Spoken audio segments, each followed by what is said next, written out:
सभी को मेरा प्रणाम। दो कलाकार साहित्य सागर के इस कहानी से साहित्य सागर की ये जो कहानी है उसके प्रश्नोत्तरों के साथ मैं आज आपके सामने प्रस्तुत हूँ। एक बार फिर से सबको मेरा प्रणाम।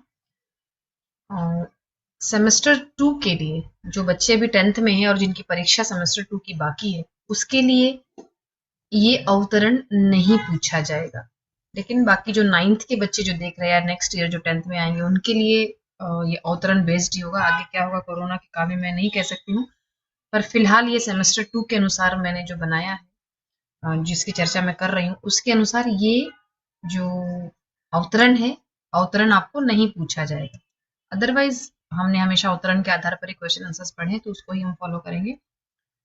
तो पहला अवतरण है, कागज पर इन निर्जीव चित्रों को बनाने की बजाय दो चार की जिंदगी क्यों नहीं बना देती, तेरे पास सामर्थ्य है और साधन भी है। प्रस्तुत कथन का संदर्भ स्पष्ट कीजिए। तो जब भी हम संदर्भ की बात करते हैं, संदर्भ की बात जब हम करते हैं तो संदर्भ में हमेशा वक्ता होता है, श्रोता होता है, कहानी किस कहानी से लिया गया है उस कहानीकार का नाम होता है। तो ये इन सब के अलावा सिचुएशन क्या है। अब चूंकि अवतरण तो पूछा नहीं जाएगा आपसे, जब अवतरण नहीं पूछा जाएगा तो वक्ता श्रोता की भी गुंजाइश बहुत ही कम हो जाती है। अब ऐसा हो सकता है कि प्रश्न में ही दे दिया जाए एक वाक्य दे दिया जाए प्रश्न में। जैसे प्रश्न पूछा गया कि पता नहीं कहाँ कहाँ भटक जाती है, बस इसके पीछे बैठे रहो। तो अब यही प्रश्न में, मतलब प्रश्न में यही वाक्य है और पूछा गया कि प्रस्तुत वाक्य का वक्ता और श्रोता कौन है।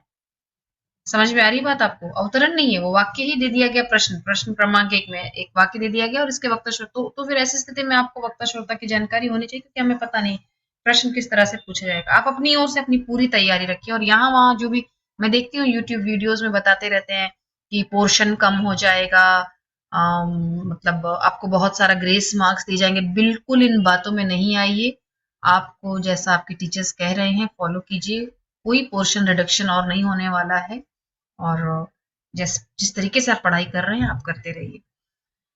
तो प्रस्तुत कथन का संदर्भ स्पष्ट कीजिए। तो प्रस्तुत कथन कौन सा कथन है ये, हम एक बार कथन देख लेते हैं। कागज पर इन निर्जीव चित्रों को बनाने के बजाय दो चार की जिंदगी क्यों नहीं बना देती, तेरे पास सामर्थ्य भी है और साधन भी है। ये लिया गया है किस पेज से, पेज नंबर है 65। पेज नंबर जब आप 65 देखेंगे, पेज 65। मैं क्यों यहाँ पर पेज लिख देती हूँ तो आपको ढूंढने में आसानी होती है, आपका समय खर्च नहीं होता है। और आजकल के बच्चों के पास इतना पेशेंस नहीं है, धैर्य की बहुत कमी है, बिल्कुल धैर्यहीन हो गए बच्चे। तो इसीलिए मैं यहाँ पर पेज नंबर भी लिख देती हूँ साथ साथ। तो पेज नंबर 65 साहित्य सागर से प्रस्तुत कथन का संदर्भ स्पष्ट कीजिए। प्रस्तुत कथन दो कलाकार कहानी से लिया गया है। कहानी अरुणा और चित्रा नामक दो सहेलियों पर आधारित है। चित्रा अपने नाम के अनुकूल चित्र बनाने की कला में माहिर थी तथा अरुणा को समाज सेवा के कार्यों में आनंद आता था। दोनों सखियां छात्रावास में रहती थी। चूंकि कहानी में हॉस्टल शब्द दिया गया है इसीलिए यहाँ हॉस्टल लिखा गया है, नहीं तो आप छात्रावास लिखेंगे तो बहुत अच्छी बात है। चित्रा, अब यहाँ पर प्रश्न है कि प्रस्तुत कथन का संदर्भ। चित्रा विदेश जाकर अपने चित्रों का प्रदर्शन कर खूब नाम कमाना चाहती थी। उसके पिताजी का पत्र आया था। इसी सिलसिले में चित्रा अरुणा से बात कर रही थी। उसे समझाते हुए अरुणा उपर्युक्त कथन कहती है कि वह धनी पिता की इकलौती संतान है। उसके पास और योग्यता धन और योग्यता मतलब उसके पास साधन है, इतना इतना इतना पैसा है उसके पास, वो स्वस्थ है, अभी जवान है, लोगों की सेवा कर सकती है, शरीर में ताकत है, तो उसके पास साधन है। तो वह चाहे तो निर्जीव चित्र बनाने के बजाय गरीब लोगों की जिंदगी में रंग भर सकती है, अर्थात उनकी सहायता कर सकती है। प्रश्न क्रमांक 2 है, श्रोता के बारे में जानकारी दीजिए, उसके किस चित्र को प्रथम पुरस्कार प्राप्त हुआ है। तो श्रोता के बारे में मैं फिर से आपको बता दूं कि अगर आप ऐसा सोच रहे हैं कि अरे हमें तो अवतरण दिया नहीं जाएगा, पर अगर प्रश्न में ही ऐसा पूछ लिया जाता है तो तू मुझे आदमी नहीं समझती क्यों।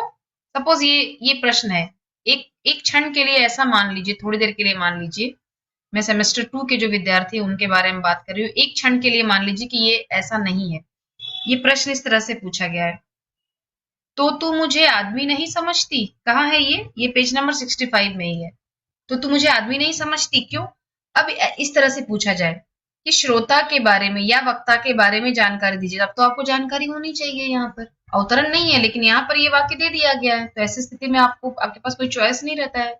ओके, तो वापस आते हैं यहाँ पर, श्रोता के बारे में जानकारी दीजिए, उसके किस चित्र को प्रथम पुरस्कार प्राप्त हुआ था। प्रस्तुत कथन की श्रोता चित्रा है, वह धनी पिता की इकलौती संतान थी। क्यों हम बात कर रहे हैं, क्योंकि यहाँ जानकारी दिया गया है, यहाँ पर 1.5 प्लस हाफ किस चित्र को, तो इसके लिए हाफ मार्क है, जानकारी के लिए 1.5 मार्क है। चित्रा को चित्र बनाने का शौक था, हमने तीसरी बात कही, वह किसी भी दृश्य को देखकर अपने चित्रों के लिए विषय खोज लेती थी।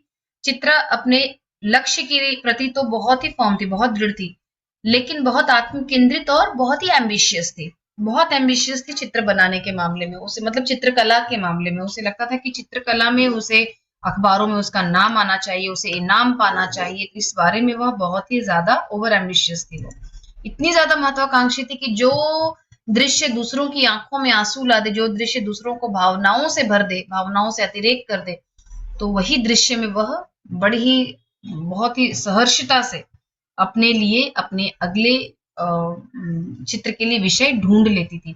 इसीलिए उसे महत्वाकांक्षी और सेल्फ सेंटर्ड कहा गया। आत्म केंद्रित का अर्थ होता है सेल्फ सेंटर्ड, और महत्वाकांक्षी का अर्थ होता है एम्बिशियस। एम्बिशियस होना चाहिए, एम्बिशन होना लाइफ में, जीवन में एम्बिशन और लक्ष्य होना बहुत जरूरी है, लेकिन उस लक्ष्य को प्राप्त करने के लिए दूसरों के दुख का मतलब आप दूसरों के दुख पर आप सुख का अनुभव करें, तो ये सही नहीं है। तो इसीलिए उसे महत्वाकांक्षी और आत्म केंद्रित कहा गया है। तीसरा प्रश्न है, अच्छा, कहानी में एक स्थान पर तो उसकी संवेदनहीनता प्रकट हुई है, पर जब वह संवेदनहीनता प्रखर रूप में प्रकट हुई है। संवेदनहीनता मतलब जब किसी के हृदय में दूसरों के लिए संवेदना न हो। शब्द संवेदना को समझने की जरूरत है, क्या होता है। सम मतलब साथ, वेदना मतलब होता है पीड़ा।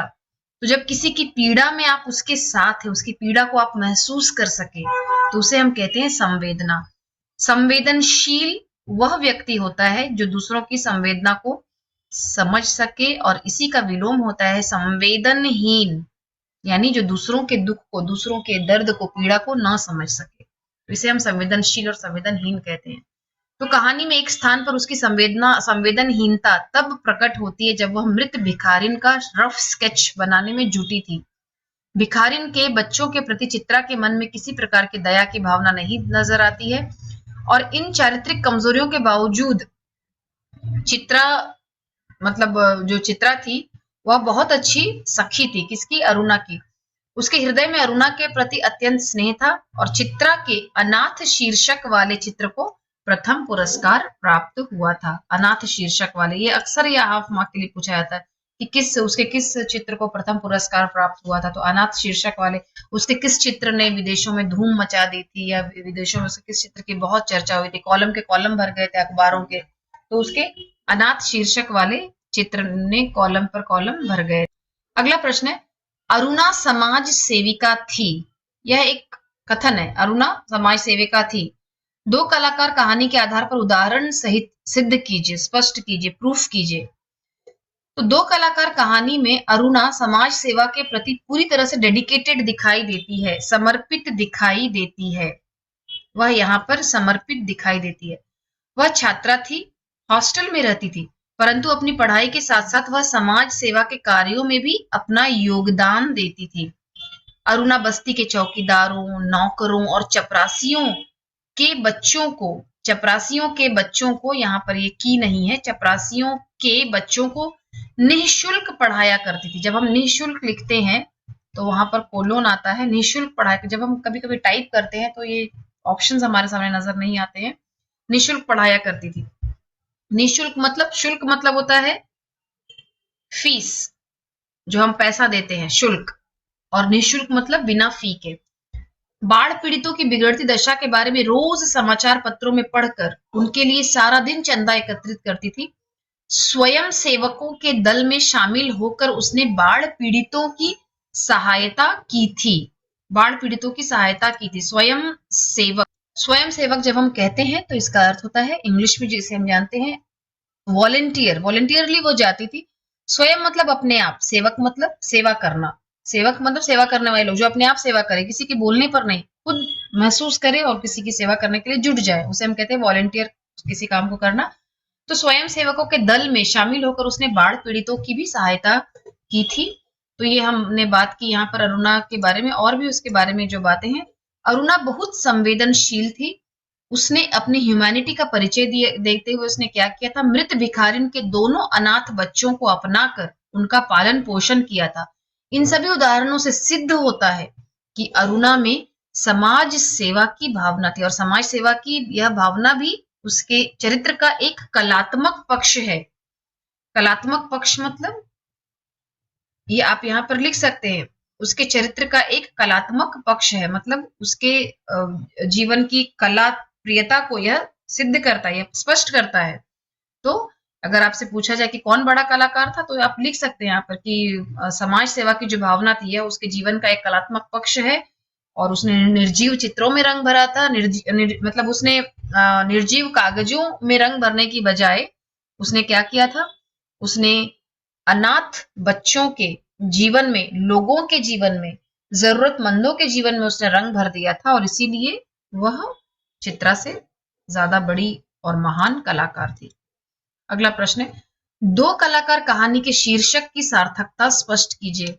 यहां पर मैं एक ही शब्द लिखना चाहूंगी बच्चों कि वेरी इंपॉर्टेंट। ये जितने भी प्रश्न हैं आपके पास, जो 4 और 2 6 चैप्टर्स हैं, इन 6 के 6 चैप्टर्स के शीर्षक की सार्थकता और उद्देश्य लिख कर अभ्यास कीजिए। Right and practice.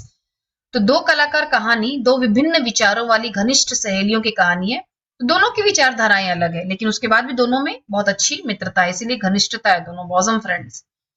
एक चित्रकार है, दूसरी समाज सेविका। चित्रा कला के प्रति समर्पित है और आसमान की ऊंचाइयों को छूने की आकांक्षा रखती है। रंगों की दुनिया में डूब कर प्रसिद्धि पाना ही उसके जीवन का लक्ष्य है। कठोर परिश्रम व लगन से वह अपना ध्येय, ध्येय मतलब क्या होता है, ध्येय का अर्थ है लक्ष्य, हासिल करने में सफल हो गई। तो कठोर परिश्रम और लगन से, पैशन से वह अपना ध्येय हासिल करने में सफल हो गई थी। तो ये हमने बात की यहाँ पर इसके बारे में, चित्रा के बारे में। वहीं अरुणा समाज सेविका है, वह भावुक है। लोगों के दुख दर्द में सहभागी बनकर उनके जीवन में रंग भरना उसके जीवन का लक्ष्य है। कहानी के अंत में चित्रा के चित्रों की प्रदर्शनी में दोनों सहेलियां बहुत समय के बाद, लगभग 3 वर्षों के बाद, एक दूसरे से फिर से मिलती हैं। भिखारिन के जिस चित्र से चित्रा को प्रसिद्धि मिली थी, उसी भिखारिन के अनाथ बच्चों को अरुणा गोद ले लेती है और उनका पालन पोषण कर रही थी।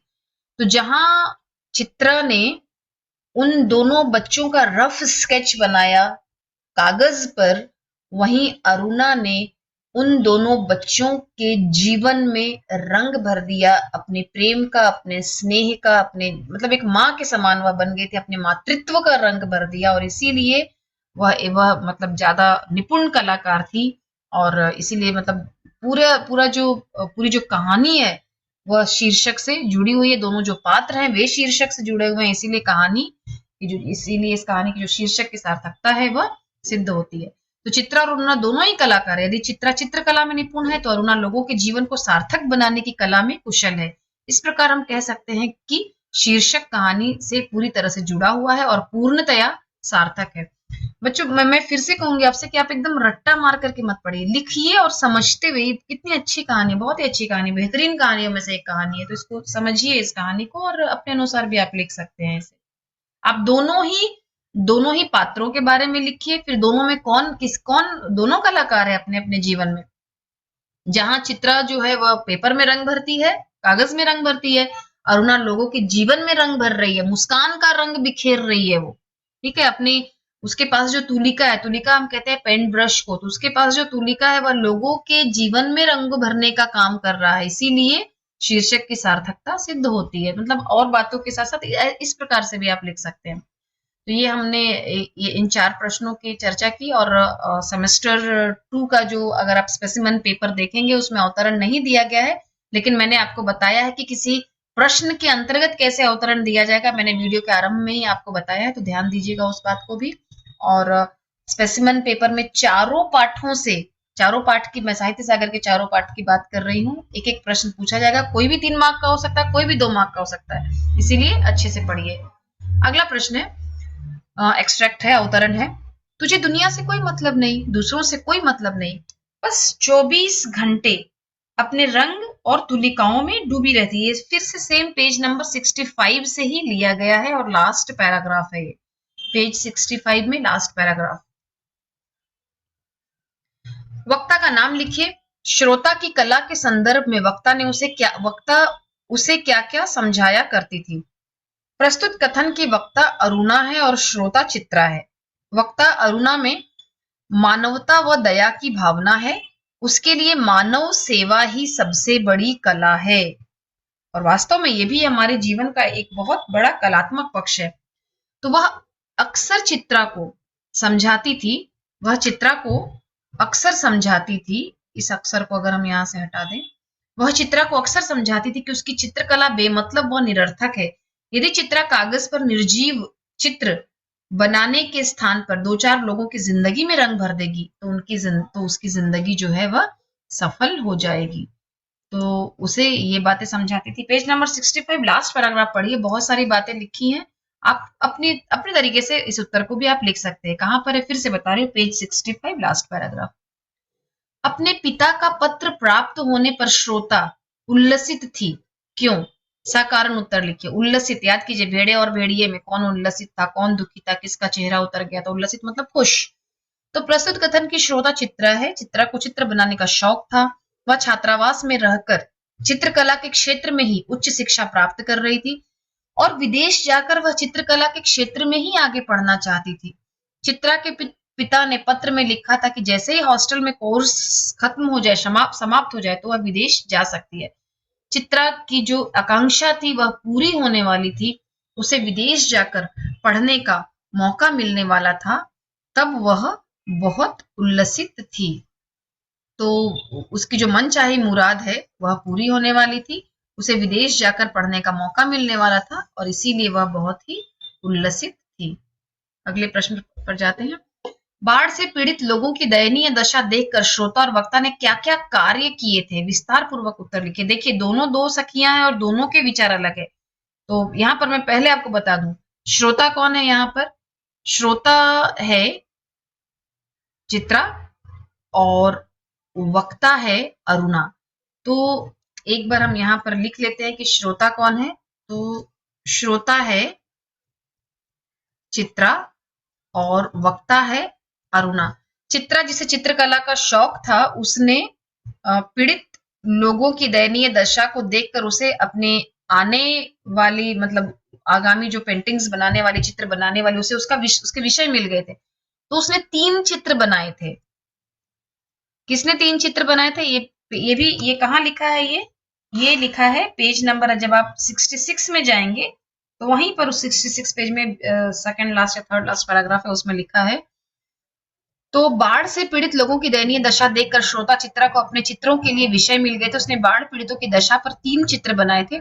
दूसरी ओर वक्ता अरुणा ने उन्हीं बाढ़ पीड़ितों के लिए चंदा इकट्ठा किया था। इतना ही नहीं, अपने प्रिंसिपल से अनुमति ली थी उसने और स्वयं सेवकों के एक दल के साथ वह बाढ़ पीड़ितों की मदद के लिए निकल पड़ी थी और दिन रात उनकी सेवा की। उसने इतनी सेवा की कि अपना उसने स्वयं का ख्याल नहीं रखा और उसकी जो स्थिति थी काफी वीक, कमजोर नजर आने लगी थी। अपना भी ख्याल नहीं रखा उसे और वह बीमार नजर आने लगी थी। तो ये इन दोनों ने, यानी चित्रा और अरुणा ने, बाढ़ पीड़ितों की दयनीय दशा को देखकर इन्होंने ये कार्य किए थे।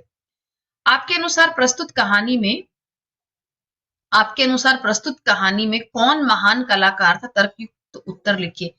मेरे अनुसार अरुणा महान कलाकार थी। चित्रा में संवेदनशीलता की कमी थी। जहां कारुणिक दृश्य लोगों की आत्माओं को झकझोर देते हैं, लोग मदद के लिए हाथ बढ़ाते हैं। मतलब जब भी हम इस तरह से कुछ होता है तो हम साधारणतः हम क्या करते हैं, हम अपना मदद के लिए हम अपने हाथ को हम आगे बढ़ाते हैं। तो लोग मदद के लिए हाथ बढ़ाते हैं। वहीं ऐसे दृश्य में चित्रा को अपने चित्रों के लिए विषय मिल जाया करते थे। चित्रा के हृदय में दया की भावना नहीं थी। तो यूजुअली देखिए, चित्र बनाना एक सॉफ्ट स्किल है। इसे एक सॉफ्ट स्किल के अंतर्गत माना जाता है, लेकिन उसके बाद भी हृदय सॉफ्ट नहीं था उसका। उसके हृदय में सॉफ्टनेस नहीं थी। स्किल सॉफ्ट था उसका, लेकिन उसके हृदय में वह दयालुता की भावना, महानता की भावना, ये सब नहीं थी। अरुणा में मानवता की कला थी। वह लोगों की बेरंग जिंदगी में अपनी सेवा से रंग भर दिया करती थी। तो जहां चित्रा ने जहां चित्रा ने निर्जीव कागज में उन दोनों बच्चों के चित्र बना करके उसने उन दोनों बच्चों के चित्र में रंग भरा, वहीं अरुणा ने इन दोनों बच्चों के जीवन में रंग भर दिया था। तो रोते बच्चों का चित्र बनाने के लिए जहां चित्रा रुक गई थी गर्ग स्टोर के पास, उसने कागज पर उन बच्चों के चित्र में रंग भरा, परंतु अरुणा ने उन अनाथ बच्चों को अपना लिया, उन्हें आश्रय दिया और उनकी जिंदगी में रंग भर दिया। अतः अरुणा वास्तविक और महान कलाकार थी। तो ये प्रश्न भी बहुत इंपॉर्टेंट है मेरे अनुसार, काफी बहुत इंपॉर्टेंट क्वेश्चन है, कौन महान कलाकार था। तो इसे भी आप वेरी इंपॉर्टेंट की श्रेणी में मैं रखना चाहूंगी इसको भी। अगला प्रश्न है, दो कलाकार कहानी का उद्देश्य स्पष्ट कीजिए। क्या उद्देश्य है इसका? इसके माध्यम से लेखक जो लेखिका है वे कहना चाहती हैं कि हमारे हृदय में लोगों के प्रति मानवता की भावना, दया की भावना, सहयोग की भावना, मदद की भावना जरूर होनी चाहिए और हमें इतना भी आत्म केंद्रित यानी सेल्फ सेंटर्ड नहीं होना चाहिए कि हम दूसरे मुसीबत में हों और हम उनका वीडियोस निकाल रहे हैं, हम उनका वीडियोस बना रहे हैं प्रसिद्धि पाने के लिए। तो कम से कम इतना तो मानवता को नहीं गिर जाना चाहिए। मानवता हमारे हृदय में होनी ही चाहिए। खाली बीइंग ह्यूमन का टी शर्ट पहन के घूमने से कोई किसी में ह्यूमैनिटी नहीं आ जाती। ह्यूमैनिटी भी एक कला है और इस कला को वैसे तो ये मतलब बहुत नैसर्गिक रूप से हम में होनी चाहिए, पर अगर नहीं है हम में यह कला तो इसका विकास करने की जरूरत है। इसे हमें अपनाने की आवश्यकता है, समझने की आवश्यकता है कि अगर आज कोई मदद के लिए पुकार रहा है तो कल उसकी जगह पर हम भी हो सकते हैं। तो अगर आज हम मदद के लिए हाथ बढ़ाएंगे तभी किसी के हाथ हमारे लिए, हमारी मदद के लिए उठेंगे। तो दो कलाकार कहानी का देखिए, जो मैंने कहा है वो भी आप उसी तरह से आप लिख सकते हैं और जो मैं पढ़ रही हूँ वो भी आप लिखिए। लेखिका मन्नू भंडारी जी ने इस कहानी के माध्यम से दो छात्राओं चित्रा और अरुणा के जीवन और उनके जीवन के प्रति दृष्टिकोण को प्रस्तुत किया है। इसमें से एक चित्रकार है चित्रा, जिसने बार बार वही बातें आ रही हैं, जिसने मृत भिखारिन और उसके दो बच्चों का चित्र बनाया था। कहाँ बनाया था? गर्ग स्टोर के सामने। कब बनाया था? जब मृत भिखारिन की मृत्यु हो गई थी, मतलब क्षमा कीजिएगा, जब भिखारिन की मृत्यु हो गई थी और उसके दो छोटे बच्चे उसके सूखे शरीर से चिपक कर मतलब वे उसके सूखे शरीर से चिपक कर वे रो रहे थे। दूसरी जो कलाकार है समाज सेविका अरुणा है, जिसने उस भिखारिन के उन्हीं दो अनाथ और बेसहारा बच्चों को गोद ले लिया जिसका चित्रा ने चित्र बनाया था और उन्हें अपना नाम दिया, उनकी परवरिश की, उनका पालन पोषण किया, उन्हें अच्छे संस्कार दिए। लेखिका ने जीवन में एक सच्चे कलाकार की पहचान को यहाँ पर सिद्ध किया है। दोनों सहेलियां जीवन में अपने अपने लक्ष्य की ओर बढ़ती है। एक प्रसिद्धि और धन पाकर प्रसन्न थी तो दूसरी अपने जीवन में जो संतुष्टि उसे मिली उन दोनों बच्चों की सेवा करके, उन दोनों बच्चों को अपनाकर उससे खुश थी। लेखिका ने दो सहेलियों के जीवन दर्शन को, जो जीवन का फिलॉसफी होता है, जो फलसफा होता है, फिलॉसफी होती है जो जीवन की, उसे हमारे सामने रखा है और एक सच्चे कलाकार का अर्थ समझा है कि सच्चा कलाकार वह होता है जो दूसरों के जीवन में जो कमियां होती है उन कमियों को पूरा कर दे। और साथ ही यह सिद्ध किया है कि परोपकार के रास्ते पर चलने वाला मनुष्य ही सच्चा कलाकार होता है। चित्रा किससे मिलने गई थी? उसे लौटने में देर क्यों हुई? तो चित्रा मिलने गई थी गुरुदेव से। ये कहाँ लिखा गया है? ये है पेज नंबर, जब आप 67 में जाएंगे तो वहां पर पेज नंबर 67 के पहले पैराग्राफ में ही है ये। तो एक मिनट में यहाँ लिख देने से, पेज 67 में है ये। चित्रा किससे मिलने गई थी? उससे लौटने में देर क्यों? चित्रा अपने गुरु जी से मिलने गई थी। विदेश जाने से पूर्व वो उनका आशीर्वाद देना चाहती थी। चित्रा जब वहां से लौट रही थी तब उसने देखा गर्ग स्टोर के सामने पेड़ के नीचे बैठने वाली जो भिखारिन, जो साधारणतः वहां बैठा करती थी, आज वह मृत पड़ी थी और उसके दोनों बच्चे उसके सूखे शरीर से चिपक कर बुरी तरह से रो रहे थे। चित्रा को इस दृश्य ने बहुत आकर्षित किया, मानो उसे अपने नए चित्र के लिए एक विषय मिल गया हो और वह उस चित्र का रफ स्केच बनाने से अपने आप को रोक न सकी। वो इतनी सेल्फ सेंटर्ड थी, इतनी आत्म केंद्रित थी कि उस दृश्य ने उसके मन में पीड़ा उत्पन्न नहीं की, बल्कि उसके मन में एक हर्ष उत्पन्न किया कि वाओ व्हाट अ सीन, इसे तो बनाना ही चाहिए।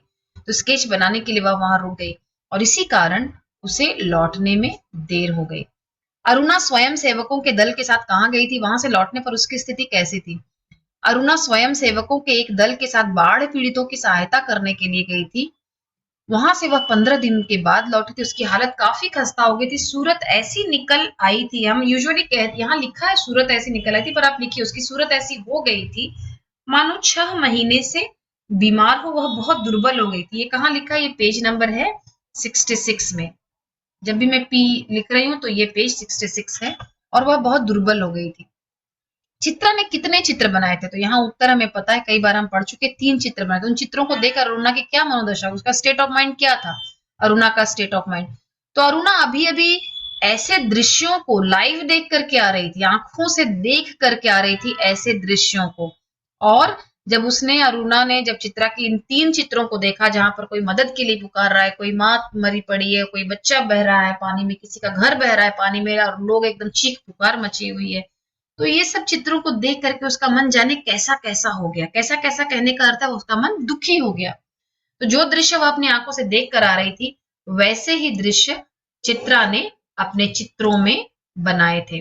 तो बाढ़ के दृश्य और बाढ़ पीड़ितों की अवस्था को देखकर अरुणा को वही सब याद आ गया जो वह स्वयं अनुभव करके और अपनी आंखों से देख कर आई थी। उसका मन उदास हो गया और मन ही मन वह ऐसी कला को निरर्थक समझने लगी। अरुणा के किन शब्दों से, अगला प्रश्न है, अरुणा के किन शब्दों से चित्रा सोच में पड़ गई थी, क्यों? कारण सहित उत्तर दीजिए। तो ये एकदम अंतिम पेज में, जब आप इस चैप्टर के अंतिम पेज में जब आप जाएंगे, पेज नंबर 68 नहीं 69 है, ये पेज नंबर 69 है। मैं लिख दूं फिर से यहाँ पे, कहां पर ये इस उत्तर को आप पा सकते हैं? पेज 69 में। तो ऐसा क्या कहा था अरुणा ने कि चित्रा सोच में पड़ गई थी, क्यों? यूजुअली साधारणतः हम पाएंगे कि जो चित्रा है वह पाठ के आरंभ में हम पाते कि वो उसका हमेशा मजाक बनाया करती थी, लेकिन आज उसने ऐसा क्या कहा कि चित्रा सोच में पड़ गई थी? तो चित्रा के चित्रों की ग्रैंड एग्जीबिशन, विराट प्रदर्शनी दिल्ली में आयोजित की गई थी। वहां अरुणा भी 2 बच्चों के साथ आई थी। चित्रा के पूछने पर अरुणा ने बताया कि वे दोनों बच्चे उसके ही थे। चित्रा ने इसे उस समय मजाक माना, तो उसे लगा कह रही ऐसा कैसे हो सकता है, कितने बड़े बच्चे और अभी तो मैं 3 साल के भीतर मैं आई हूँ वापस। तो उसे ऐसा लगा कि अरुणा मजाक कर रही, लेकिन बच्चे जब अपने पिता के साथ विदा हुए तब चित्रा ने अरुणा से बच्चों के बारे में फिर से पूछा। इस बार अरुणा बात छिपा ना सकी, मतलब अपने आप को रोक ना सकी अरुणा। और उसने पहले तो उसने कहा हंसते हुए कि अरे कहा तो मेरे, उसने कहा। फिर जब उसने कहा, चित्रा ने कह रही बेवकूफ मुझे क्यों बना रही है तू, मतलब मुझे क्यों बेवकूफ बना रही है तू? तो फिर एक क्षण रुक करके अरुणा ने बता दिया। क्या कहा उसने इस बार? अरुणा ने अनाथ शीर्षक वाले तस्वीर के दोनों बच्चों पर उंगली रखते हुए कहा कि ये ही वे दोनों बच्चे हैं। यह सुनकर चित्रा की आंखें विस्मय से फैली की फैली रह गई। वह सोचने लगी कि जो प्रसिद्धि उसने पाई थी वह अरुणा के निस्वार्थ सेवा भाव के आगे तुच्छ थी। तुच्छ मतलब कुछ नहीं था, बेकार था। एक और बात उसने सोचा कि महान कलाकार कौन है, कि मैं अपने आप पर, मतलब मैं खुद पर गर्व महसूस कर रही हूँ अपनी महानता पर, अपनी कलाकारी पर वास्तव में मुझसे ज्यादा महान कलाकार यहाँ पर, मुझसे ज्यादा महान कलाकार अरुणा है। तो यहाँ पर आप मतलब एक सिंक्रोनाइज्ड वे में पढ़िए और आप जो भी आंसर्स मैंने आपको समझाए हैं, बताएं, जरूरी नहीं कि वर्ड टू वर्ड आप वही लिखिए, आप अपने शब्दों में भी लिख सकते हैं, लेकिन हाँ समझने के लिए वीडियोस देखिए और बार बार इन उत्तरों को भी आप सुनिए। और लिखित अभ्यास जो जिसको जिसको मैंने कहा है, खास करके शीर्षक की सार्थकता, उद्देश्य और कौन महान कलाकार है इस चैप्टर से, तो जरूर लिखिए, लिख करके प्रैक्टिस कीजिए। नमस्ते।